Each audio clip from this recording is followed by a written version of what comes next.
Tol, dati amom to nga pagdimungan nga church. Awang ngarot. Ito'y ginatan. Awang ngarot. Awan. Ni, Church. The Potter's House. Tagig. Dati yung church mo kabsat. Tari. The Potter's House Christian Fellowship. Dito lang yan sa may Ginatan, malapit sa Victory Liner. Pag galing ang Victory Liner, bandang kanan, dito lang yun, sa taas ng ASCII. Yan. So, yung church natin, nangangaral tayo ng full gospel. Pero pinapauna natin, hindi naman religion yung ating pinapangaral sa tao, hinihikayat, kundi pagkakaroon ng personal na relationship sa ating Panginoon Diyos. Kaya, yun The Potter's House Christian Center. So tayo po yung mga born again Christian. At ang maganda dito, tayo din ay nangangaral sa labas, sa lansangan, pero hindi tayo nanghihingi ng kahit na magkano. Yan. So, baka gusto nyong umattend dito? Sakto. Anong oras? Pastor? Pastor. Sakto, Pastor. Pastor Larry. Anong service nyo, Pastor? Sa umaga, pag linggo, alas 9 ang aming Sunday School.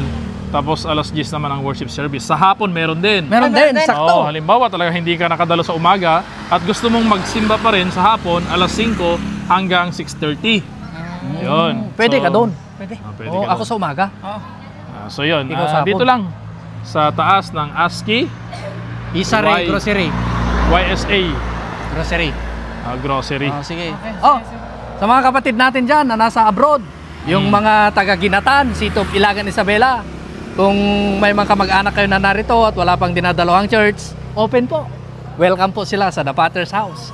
Dito lang sa may Ginatan. At ang maganda dito, sa mga gusto magkaroon ng Bible study sa kanilang matahanan na malalapit dito mga barangay, i-send nyo lang sa amin, i-PM nyo lang kami kung saan yung address ninyo.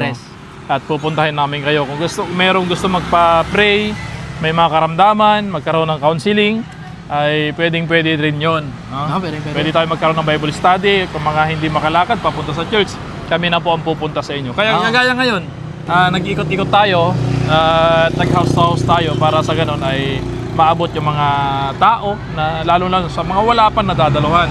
Mga wala pang church na nadadaluhan ay maabot natin yon, may pakilala natin ating Panginoon Jesucristo. Kasi sa panahon ngayon, pasama na ng pasama.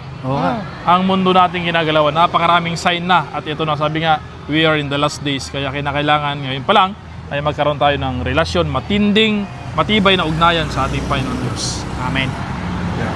God bless. God bless sa inyo lahat.